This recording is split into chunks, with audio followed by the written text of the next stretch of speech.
Magandang buhay mga kababayan, mga ka-Golden Boy. Nako, talagang sunod-sunod na ang karma ni Digong. Ako, malaking Kasi problema ang ni United Digong. Nations, ang United Nation Security Council ay nagsasalita ng kanilang spokesperson at kinundi na at tutulungan nila ang ICC na matapos itong ah, kaso ni Digong diyan sa Dahig sa ICC courtroom. Kaya napaka problemado ni Digong nito at ng mga kampo ni Digong.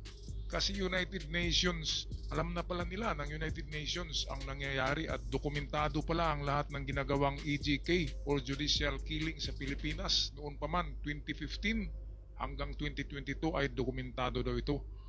Kaya walang kawala, game over na ba? Hindi Game pa over na ba, presidente mga si kababayan? Digong. Well, hindi pa natin masabi May pero ano sa na, tingin ko may LJK na. 99.9% it is game over. Narito ang ating kapatid sa pagbablog, ang ating idol sa iyong araw. Grabe, hindi lang ang gobyerno ng Pilipinas ang kalaban ni FPRRD dahil nagsalita na.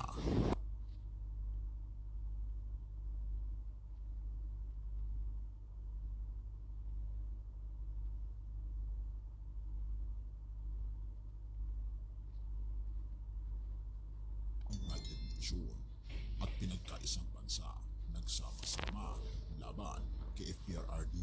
Ang tanong ay, game over na ba talaga sa dating Pangulo? Lagot na. Lagot na. Halika, ating itong pag-usapan. Okay, maraming salamat sa courtesy video sa iyong araw. Ngayon, atin muna sagutin yung tanong ni ka-vlogger. Game over na nga ba? Nako, sa tingin ko, matagal ng game over yan. Ngayon nga lang, talagang officially game over kasi nariyan na sa ICC sa courtroom si Digong. At well, ano bang nakikita natin dito? Bakit nagagalit ang UN? Pati kasi UN pinagmura ni Digong noong 2018 nang siya ay isakdal ng ICC. Pati ang ICC pinagmumura niya. Kaya itong babae, si Mac Mallard yata yun, spokesperson ng UN ngayon ay galit sa kanya.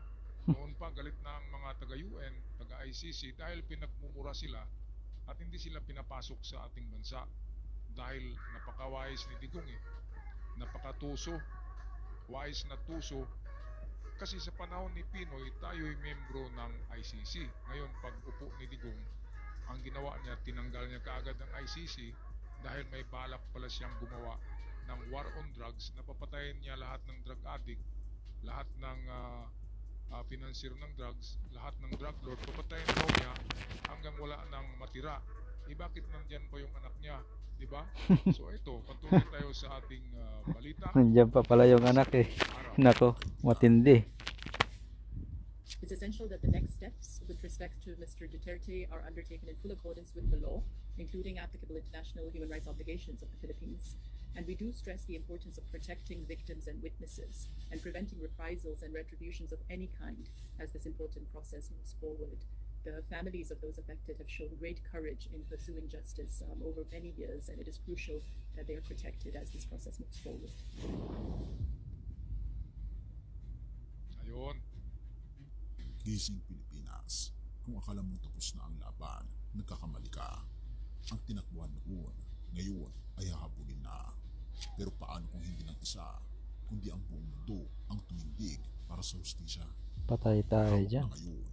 Pero sino ang sumunod na target? Ay Isang naku, bombang balita ang imanin sa Pilipinas. balikan natin yung tanong sino ang susunod na target? Nako, Ito, mga lipuras niya. dito. Sino ang sumunod na target? Ay walang iba kung yung nasa cover natin si Bato. Yun na. Tapang ulo laging nagsishave, wala namang buhok. Si Bato talaga ay pangalawa yan sa listahan ng ICC at ng Interpol. Kaya nga nagtago si Bato, hindi nagpapakita. Akala kasi ni Bato na aarestuhin din siya. Pero naka-schedule yan Ibang araw, ibang buwan, Patay tayo dyan. pag-aresto kay Bato at hindi isasabay kay Digong. Yan ang sabi ni Trillanes. Si Trillanes ang talagang nag-ano niyan napakagaling ni Trillanes. baliw yan na aso. Yun pala ay magandang ano pala yan. Mabuting tao pala yan si Trillanes. Siya yung kasama ni, tinatawag ko yan sila ng mga The Dragon Slayer. Nasira lang yan si Trillanes nung nagpagamit siya sa mga dilawan. Kuno na isang Pero ngayon, okay na siya. si Trillanes kasi Maasahan na yan si Trillanes. sinungaling Kumbaga, daw si Trillanes diretso at na yan. nakahol na parang asong ulol. Yun pala ay totoo pala yung kinakahol ni Trillanes. Kaya tinatawag ko itong si Trillanes at si General Torre na mga Dragon Slayer. Si Torre ilan na ba ang na-slay niyan, di ba? Si Torre ang dumali kay kay Kibuloy. Kibuloy. Pati na rin kay Digong. Kaya kudos kay General Torre at Trillanes. At sa yung mga witness, sila Matubato at Las Cañas, matatapang na mga tao. Balik tayo kaya sa iyong araw. Isang bombang balita ang yumanig sa Pilipinas. Patay ka ba to? Alam natin na ang dating makapangyarihang presidente ng Ano yan? bansa Susunod na yan si Calvo. ay inaresto matapos lumapag mula sa Hong Kong. Hindi ito basta-bastang haka-haka dahil nakita naman natin at sinubaybayan natin kung anong nangyari sa dating Pangulo. Ayon sa United Nations Human Rights Chief Spokesperson Ravina Shamdasani, matagal nang dokumentado ang severe human rights impacts ng war on drugs ng dating Pangulong Duterte. Kung noon una ay puro babala lang, ngayon ay iba na. Hindi ng isa, hindi ng dalawa, kundi ang buong pwersa ng pandaigdigang batas ang bumangga kay Duterte. Hindi lang ang Pilipinas, kundi ang halos bumubuo ng United Nations. Kabilang na dito ang mga malalakas na bansa katulad ng Amerika, sa Europa, Canada, at napakarami pang bansa. Hindi na ito teorya, ito na ay isang realidad. Matagal lang tinatanong, may kinatatakutan ba ang dating Pangulong Duterte? Meron.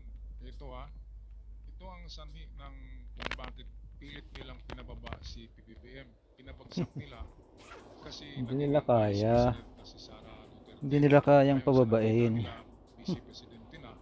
Kapag ma-impeach si PBBM, kapag matanggal, ay automatic na Siyang presidente. si Sara ang magiging Oo, presidente. yun ang balak nila. Ginawa nila ng kanilang playbook ay gagawa sila ng mga istorya katulad ng Hindi nila- photo, video, Hindi nila kinaya. at kung ano-ano pang issue, mga hair follicle, at sa ngayon yung 25 budget na issue na walang katotohanan, yan ang kanilang playbook para si Inday Sara ang upo. At Oo. kung si Sara na ang upo pagka presidente ay Makukuberan. kaso ni Digong sa Oo. ICC. Alam kasi ni Digong na matindi talaga ang kanyang kaso at hatulan talaga siya ng International Court at Global Court at ng UN. Kaya ang pilit nilang babagsakin si PBBM, yan talaga ang playbook nila. Saan ko ba yan narinig? Sa aking puting diwindi na kaibigan. Diba? Kung si Maharlika Buljakira ay merong puting ahas, mas reliable yung aking source. Puting duwende. Si diwindi, yung sa kanya ahas lang. Yung diwindi ko na puti ay nakapagsalita yun eh. Matindi Ang ahas yun. ay di ba wala. Hissing lang, di ba? Ngayon yung playbook nila ay hindi nasunod ang script, hindi natupad, hindi natanggal si PBBM. Kaya ang kinakatakutan talaga ni Digong, ito talaga itong ICC. Dahil 2018 pa ay hinatulan na siya ng ICC ng verdict. Meron akong video niyan. Kasi hindi mapasok ang Pilipinas noon. Ang ICC ay gumawa na lang ng kanilang verdict sa kanilang courtroom kahit wala si Digong. Defendants Duterte and all other defendants are guilty. And all other defendants are guilty for crimes against humanity. At meron ng warrant of arrest niyang si Digong 2018 pa.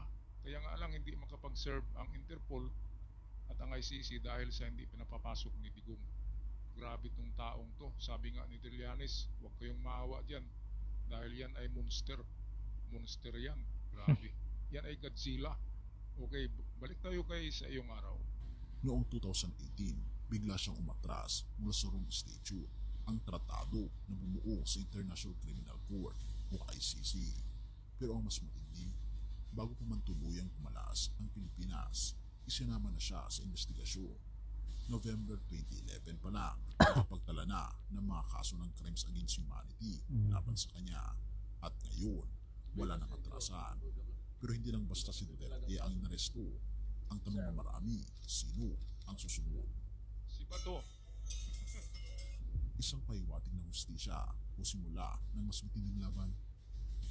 Hindi na may tago ng dating United Nations Special Rapporteur na si Agnes Calamard ang kanyang tuwa. Matagal na niyang binabati ko si Duterte pero hindi siya basta nagdiwang para sa sarili. Ang sabi niya, hopeful sign daw ito para sa mga biktima. Isang malaking tagumpay daw, hindi lang sa Pilipinas, kundi sa international law mismo.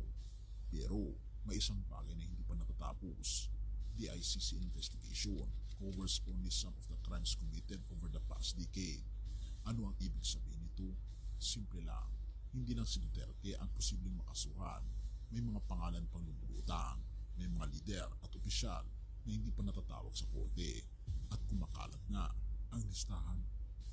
Kung si Duterte nga ay naipit na, paano pa ang iba? Ayon sa ulat, Philippine authorities dapat ay magbigay ng buong kooperasyon sa ICC kung magkakaroon ng karagdagang arrest warrants laban sa iba pang dati at kasalukuyang opisyal. Wala nang lusot. Pero para sa mga kumakalaban sa mga Duterte, ito ay isang pagdiriwang. Naku Bato, naku Bato. Huwag ka nang manood Bato ng YouTube, huwag ka nang manood ng Facebook. Kasi ang papuntahan talaga ng mga vlog ngayon ay papunta sa iyo kasi nandun na yung amo mo. So ikaw talaga yung kasunod kasi right hand ka. At well, Patay tayo hindi dyan. lang daw diyan matatapos kay Digong lahat. Umpisa pa lang daw yan. Sabi dito sa ating balita. At sunod-sunod na daw naaarestuhin ang mga kasama sa planong ito. Well, itong ICC, mga kababayan, ay talagang galit ito sa human rights. Kung politiko lang ang ating politika lang pag-usapan natin, kung ang awayan ay politika, hindi sila nakikialam dyan. Pero kapag tulad ng ganyang maraming pinapatay, maraming namamatay, na hindi lang isa, itong parang genocide, yung marami talaga. Katulad ni kahit yung sa Israel, kinasuhan nga ng ICC, merong warrant of arrest si Netanyahu, ganun din si Putin. Kasi crime against humanity, maraming namatay. Lalo na dito kay mas marami ang pinatay ni Digong kasi 30,000 plus. Doon ang namatay sa Israel, ilang lan ba, di ba? Nasa lang, 3,000 yata. Sa Hamas, ganun din. Hindi umabot ng 30,000 pero dito kay Digong, grabe talaga. Manumano ang paggawa ni Digong Manumano yung pagpatay sa mga tao. Hindi katulad sa Israel na gumagamit sila ng missiles, mga bomba sa Russia, ganun din. Kaya mas matindi itong kay Digong. Kasi iniisa-isa manumano Pinapasok yung mga bahay, manumano talaga. Katok. Sinira ang mga pintuan at kung may lalaki Kakatok. sa loob ng bahay, pinagbabaril. Patay tayo Yan dyan. dahil sa utos ni Digong at utos din, execution na utos nitong si Bato de la Rosa. Kaya yung kaso ni Digong, ang magnitude niyan, ang bigat niyan, ay kasing bigat din ang magnitude na kaso ni Bato. Kasi siya yung nasa execution, siya yung nag-execute. Yung mga tauhan ni Bato ay may kaso din yun at susunod na yun. Kaya ang mga nasangkot dito sa AGK ay wag na kayong manood ng Facebook at ng YouTube. Mabuti pa magtanim-tanim na lang muna ng kamuti, kamuting kahoy sa bundok at magtago-tago. Magpahaba na ng balbas at magpaitim ng kulay para hindi na makilala. Alright, tapusin natin itong video. Wala nang lusot. Pero para sa mga kumakalaban sa mga Duterte, ito ay isang pagdiriwang. Ang tanong ay, game over na ba talaga? Game over na. Kung ang tanong ay kung tapos na ang laban, ang sagot, hindi pa. Pero kung ang tanong ay kung may paraan pa ang dating Pangulong Duterte para makatakas, malamang wala na. Wala na. Habang may mga umaalma at Grabe. nagsasabing political persecution lang ito, mas marami ang nagsasabing ito ang matagal nang hinihintay ng mga pamilyang nahulila ng gera kontra droga. At kung totoo ngang patuloy ang kaso, maaaring hindi lang si Duterte ang makakaharap sa ICC. Pero paano kung may mas malaki pang revelasyon na darating? Okay, meron nga. Alam yan ni Trillanes. Si Trillanes kasi ang naglilista dyan ng kung sinong arestuhin. Kaya eto, kudos kay Trillanes, job well done para dito sa pagkasolve ng kaso na ito na genocide napakalaking magnitude ng masakir ng killing. Mas marami pang namatay sa giyera sa Israel at Russia, di ba? Namatay sa atin 30,000, hindi gumamit ng bumbay, mano-mano lang, pinagbabaril. Grabe. Okay lang kung giyera, di ba? Katulad sa Ukraine na mayroong mamatay kasi giyera. Yan, may mga collateral pa nga, damage daw, collateral damage, mga bata. Merong 7 years old, 3 years old pala na natamaan ng bala. Kasi habang niyayakap ng magulang yung anak, pinagbabaril yung magulang, nandun pa yung anak na kayakap eh. Kaya grabe talaga, grabe talaga. Hindi yan mapatawad ng Diyos kasi ang Diyos ang gumawa ng tao eh. Tapos yung inusinting mga bata, tinamaan pa ng bala. Lalo na doon sa trigger man. Ngayon pa lang, humingi ka na ng tawad sa Diyos at sa pamilya na pinasilang nyo. Napakalaking kasalanan ng nagawa nyo. Naniwala kasi kayo sa kalbo eh.